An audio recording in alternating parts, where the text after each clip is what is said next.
आप सभी भाई बहनों का आध्यात्मिक ज्ञानात्मक चैनल की ब्रह्म मुहूर्त उपदेश कक्षा में एक बार फिर स्वागत है। आज की चर्चा का विषय है पूर्ण सत्ता। हालांकि देखिए, हमने शब्दों के दौरान तो हमने पूर्ण शब्द के बाद बहुमत शब्द लिखा है, फिर हमने सत्ता शब्द लिखा है, लेकिन रंगों के हिसाब से देखिए पूर्ण और सत्ता इसको हमने सफेद रंग से दर्शाया, जबकि बहुमत शब्द को हमने एक रंगीन रंग से दर्शाया। देखिए, जब जब हम रंगीन रंग से कोई शब्द को दर्शाते हैं तो उसका अभिप्राय देखिए रजोगुण से होता है, संसार से होता है, क्योंकि सारा का सारा संसार रजोगुणी है। एक साधारण मनुष्य के जीवन में रजोगुण की प्रधानता बनी रहती है। रजोगुण की प्रधानता का अभिप्राय है कि एक साधारण मनुष्य के जीवन में 5 विषय भोग, गंध, रस, रूप, स्पर्श और शब्द, इनका एक प्रमुख स्थान बना रहता है।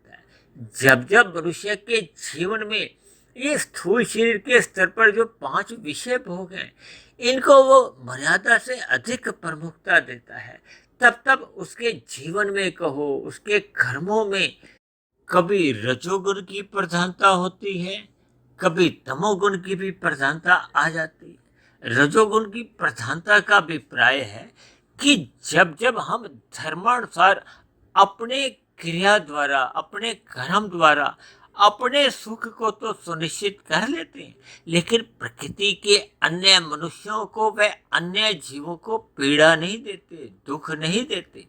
लेकिन जब जब मनुष्य अन्य जीवों के सुखों का प्रथम स्तर पर ध्यान रखता है, पुण्य कर्म करता है, विशेष प्रकार के अन्य जीवों के लिए परोपकार के कार्य करता है, निर्बल मनुष्यों के लिए परोपकार के कार्य करता है, धर्म को सर्वोपरि स्थान देता है, अपने जीवन में धर्म के प्रचार के लिए समय और धन लगाता है, तो ये विशेष प्रकार के पुण्य कर्म सत्वगुण में रह के किए जाते हैं। लेकिन जब जब मनुष्य अपने निजी स्वार्थों के लिए, अपने विषय भोगों की प्राप्ति के लिए या धन का संग्रह करने के लिए अन्य मनुष्यों के हितों की अवहेलना कर जाता है, इसी तरह अपने स्वयं के सुख के लिए प्रकृति के अन्य जीव जंतुओं का अहित करने लगता है।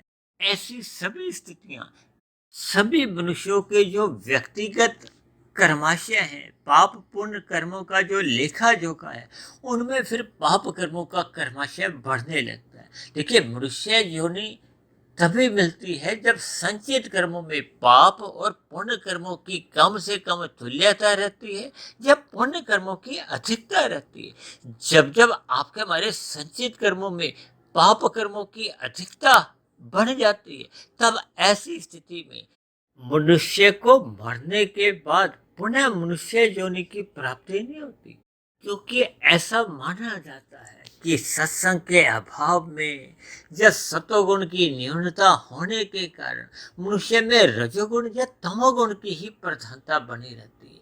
देखिए, जब जब आपके हमारे जीवन में धर्म प्रथम स्थान पे बना रहता है, तब ऐसी स्थिति में भले ही मनुष्य रजोगुण की स्थिति में अपने आप को स्थित करे रहता है, लेकिन वो तमोगुण में गिरने से तो अवश्य ही बचा रहता है।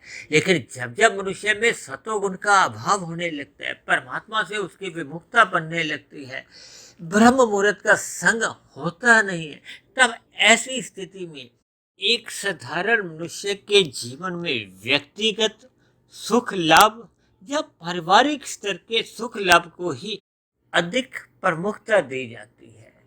तब ऐसी स्थिति में मनुष्य अपने कर्तव्य कर्मों का पालन कर नहीं पाता। देखिए, ये जो मैंने आज बहुमत शब्द लिखा है ना, जैसे भारत में ऐसे ही विदेशों में भी जहाँ जहाँ भी देखिए सरकारें चलती हैं, वहाँ बहुमत के आधार पर ही नए नए कानून बनने की जो एक फैसले लिए जाते हैं, निर्णय ली जाती है, तब तब देखिए नए नए जो नियम या कानून बनते हैं, उनमें एक गुणवत्ता की यानी कि योग्यता की या क्वालिटी की अवहेलना होती रहती है। देखिए, ये सभी स्थितियों का ज्ञान मनुष्य को तभी हो पाता है जब वह पूर्ण सत्ता यानी कि परमात्मा के सम्मुख होता है।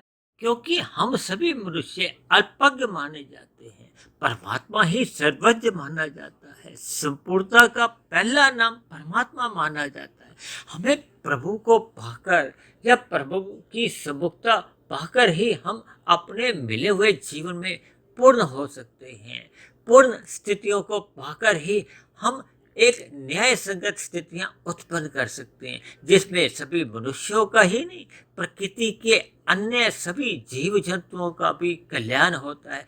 चाहे वो भारत के हों, चाहे विदेशों के हों, यानी कि प्रकृति के सभी जीवों के कल्याण की भावना एक साधारण मनुष्य के मन मस्तिष्क में सदा बनी रहती है। तो ऐसी सभी शुभ स्थितियां हम सभी भाई बहनों के जीवन में भी नित्य हर क्षण बनी रहें। इन्हीं शुभ कामनाओं के साथ आज की चर्चा विशेष को यहीं विश्राम देते हैं। शाम को फिर मिलते हैं संध्या बेला ज्ञान कक्षा में।